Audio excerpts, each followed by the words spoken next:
Okay mga sir, mga ka-biker, pasensya na po at hindi agad ako nakapag-upload ng bago kong video dahil sumama ang pakiramdam ko.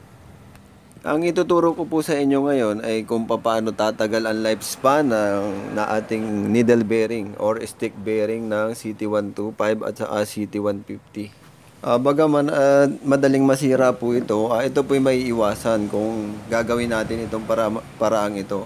Hindi ko po sinasabing tatagal na maigi, pero para hindi po masira tulad nito, itong shaft transmission, nadadamay po yan, pati po yung ball bearing na 6203, yung sa may clutch housing, nasisira po yan basta umalog na yung needle bearing at yan po ay overhaul kapag kapapalitan. Yan pong makina na yan ay overhaul na. Bali, i-share ko lang po sa inyo, tapos na. Yan pong may bilog na yan po yung tayo ng stick bearing na bago. Ngayon po, para tumagal nga yan, kasi wala po yung direktang umi-spray na langis. Kaya ang gagawin nyo po dyan, papatakan nyo siya ng langis.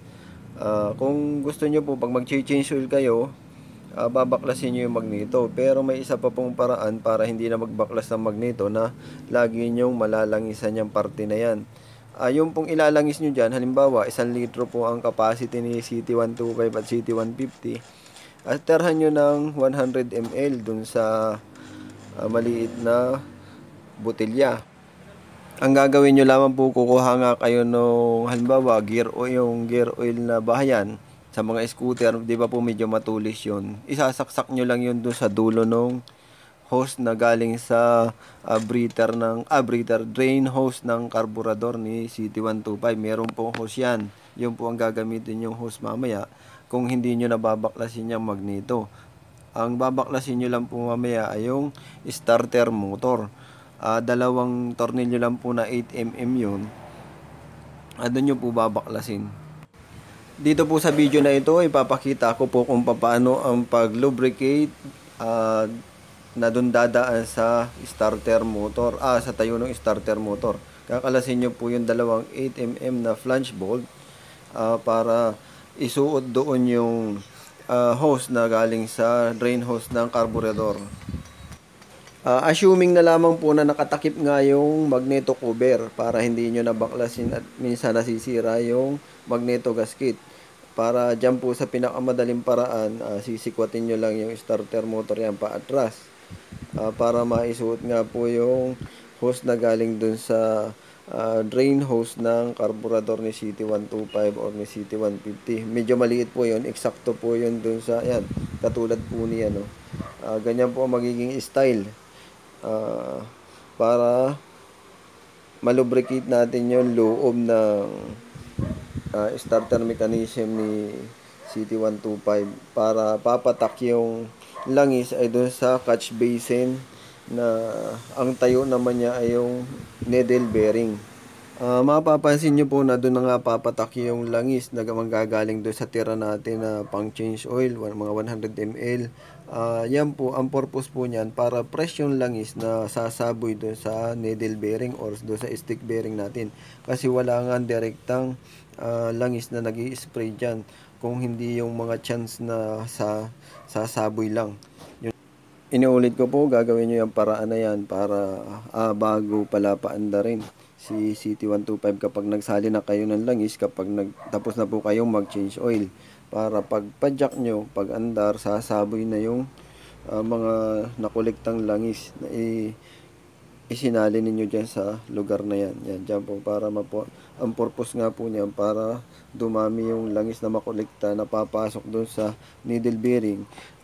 Yung fresh na langis po, kasi kung ang aasahan nga natin dyan ay yung sasaboy lang na langis, medyo sunog na yon. Kagandahan po niyan, yung direkta yung lalagyan yung parting yan. Fresh yung langis na dadaan kay needle bearing. Yan nga po pala, kaya ganyan ang nai-suggest ko.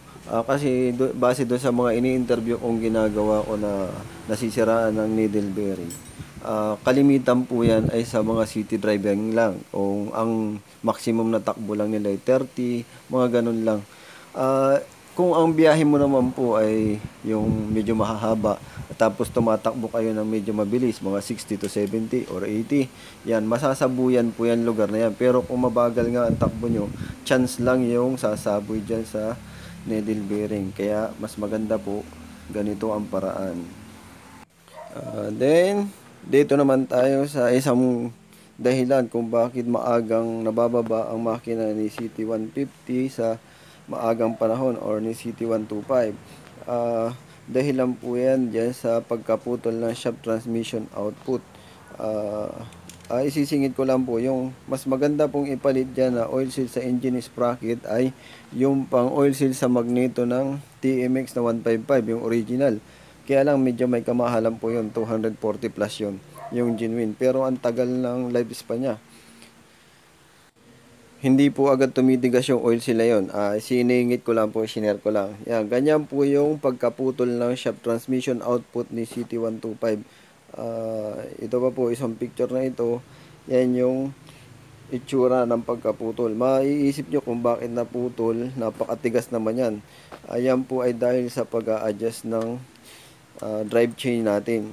Dapat po may proper na slack yung ating kadena.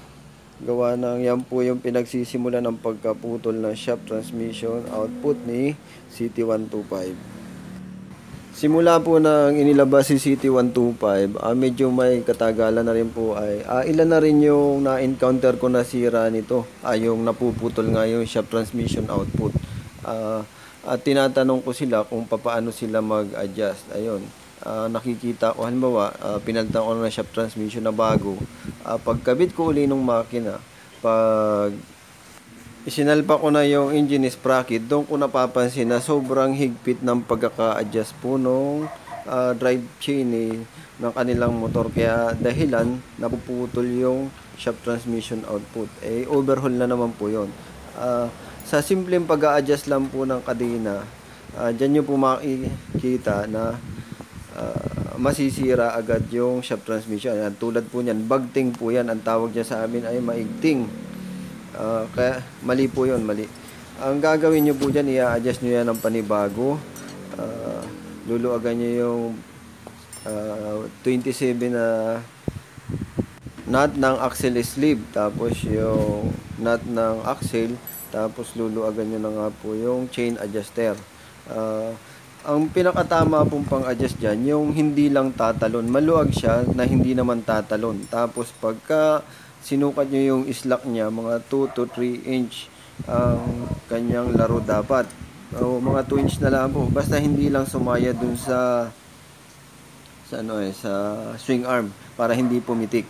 Yun lang po ang pinakamagandang slack niya. Yan, ganyan po. Dahil kapag napasobra po ang igting niyan, kapag sinakyan nyo, syempre pamasada, masasakyan kayo ng mabigat. Pag naglaro yung swing arm, mababagting na yung chain drive. Dahilan kung bakit mapuputol na nga po yung shaft transmission output, yung pinagkakabitan ng engine sprocket. Yan po ang dahilan. Pag lumaro, tapos maigting, may tendency po talagang paputol ang shaft transmission output ni CT125. Basta lagi nyo lang pong tatandaan, simpleng pag-adjust lang po ng kadena, nagiging dahilan ng maagang pagka-overhaul o pagkasira ng ating motor. Dapat po talaga nasa proper yung pagkaka-adjust ng ating kadena or yung drive chain, lalo na kung ang mga dinadaanan natin ay mga rough road o yung may malalalim na lubak, na kapag mabigat ang ating karga ay bigla na lang siyang iigting. Yun po. Sana po ay makatulong ito. Pwede na pong higpitan yung axle sleeve nut saka yung pong nut ng axle. Yan nga po pala, bago kayo mag-adjust, luluagan nyo rin yung stopper ng brake panel para maganda po ang pagka-adjust ng kadena. So hanggang dito na lamang po. Marami po uling salamat. Sana po makatulong itong video ito. Hanggang sa susunod.